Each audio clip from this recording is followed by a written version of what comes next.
欢迎收看频道 DH 娱乐新闻，订阅频道，不要错过当天最热门的新闻。我们今天的时事通讯涵盖以下内容：杨紫杂志销量统计。杨紫是中国当代知名的青年演员，她以出演电视剧《香蜜沉沉烬如霜》中的紧密一角而走红，并获得了观众的喜爱与认可。除了出色的演技，杨紫还时常登上各大时尚杂志的封面，展现出她独特的时尚风格和魅力。下面将对杨紫在杂志中的曝光度进行量化分析。首先，我们可以从杨紫登上封面的次数来衡量她在时尚杂志中的曝光度。根据了解，杨紫自出道以来，已经登上了多家知名时尚杂志的封面，其中包括 L 时尚芭莎、花花公子等。通过统计这些封面的数量，我们可以粗略地了解到杨紫在时尚杂志中的曝光频率。梳理杨紫近几年的封面曝光情况，我们发现她在2018年至今期间登上了大约10本时尚杂志的封面。虽然相较于其他一线明星而言，这个数字可能不算很高，但仍然表明杨紫在时尚界具有一定的影响力，并受到主编们的青睐。其次，我们可以通过统计每本杂志中杨紫出现的篇幅来评估她在该杂志中的关注度。杂志封面的重要性不言而喻，它通常代表着该期杂志的最重要的内容和焦点。然而，仅仅登上封面可能并不能真正反映一个明星在杂志中的关注程度，因为有时明星可能只是作为卖点被用来增加杂志的销量。因此，在了解封面情况之后，我们还需要进一步观察杨紫在内页中所占的篇幅以及相关报道的质量。举个例子，杨紫在某期 L 杂志中登上了封面，但她在内页中只有一小篇的文案和一组照片。这种情况下，我们可以认为她在该期杂志中的曝光度并不高，因为她的存在更多是为了吸引读者购买杂志。相比之下，如果她在内页中拥有更多的篇幅，并且有专题报道或深度采访，那么她在该杂志中的关注度就会更高。另外，我们还可以通过观察读者对杨紫封面的反应来进一步了解杂志中她的影响力。各大杂志通常会在社交媒体上分享他们的封面，并积极引导读者参与讨论和点赞。通过统计封面相关的社交媒体数据，如点赞数、评论数和转发数，我们可以量化杨紫这个明星在杂志中的影响力和受欢迎程度。总结起来，杨紫作为一位新生代演员，她在时尚杂志中的曝光度可以通过多种方式进行量化和评估。封面数量、出现篇幅和社交媒体反馈均可以作为参考指标来了解她在时尚界的影响力。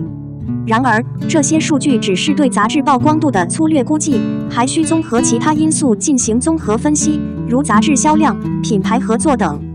希望这篇文章能帮助读者更好地了解杨紫在时尚杂志中的量化曝光情况。02，杨紫佳人 NLW 夏季大片曝光。妆容独具匠心，红唇娇艳夺人眼球。这个夏天，杨紫再次成为了时尚圈的焦点。在佳人 NLW 夏季刊的封面上，她焕发出了令人难以抗拒的魅力。娇艳红唇妆容，别有一番韵味。这一次，她化身为一位浪漫主义者，用自己的方式释放着生命的能量，将无尽的热情奉献给人们。在这一组畅想大片中，杨紫展现了她不同于往日的一面。从她的穿着和造型中，我们可以看到她的温柔和优雅。身穿一件白色斑点长裙，她通过白色的点缀来打破沉闷的黑色，让整个造型变得更加清新和明亮。不得不感叹造型师的能力和杨紫对自己的塑造和表现，让人看到了另一个完全不同的她。通过这组大片，她向大家展现了她的多面性和不断挑战自我的精神，也为我们带来了更多的惊喜和期待。第3张照片，杨紫站在郁郁葱葱的花丛中，如同一朵盛开的花儿。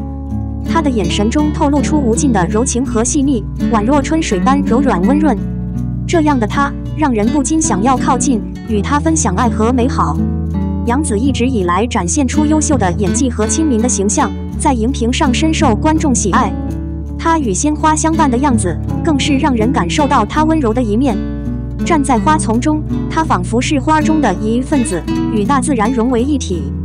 杨紫这样的形象，让我们想起了春天，想起了爱和美好。她的美丽不仅仅是外表，更是内心的柔软与细腻。阳光透过茂密的树叶，洒下斑斓的光影。一片绿色森林环绕着杨子清新自然的身姿，她仿佛是大自然的一部分，散发着耀眼的光芒。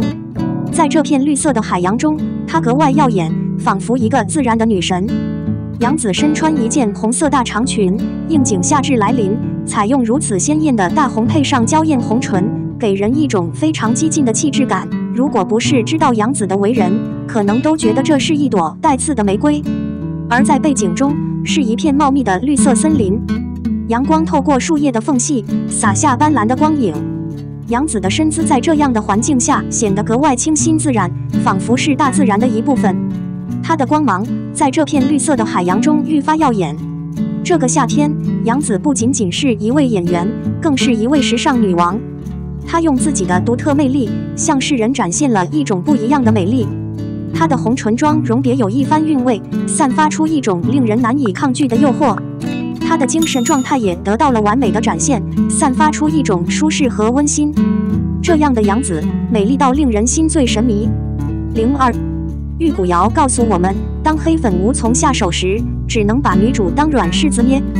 7月国产剧《神仙打架》，要说最火的作品，玉骨遥肯定能占据一席之地。开播3天，连续霸屏网剧热度指数榜首，足以见得这部剧的人气有多高。玉骨遥之所以能成为爆款，除了作品本身质量过硬，男主肖战更是功不可没。作为内娱一线人气男星，肖战主演的作品从来不缺少热度。但也正是由于他过于耀眼，导致他的每部作品开播后都会遭到大量水军的口诛笔伐。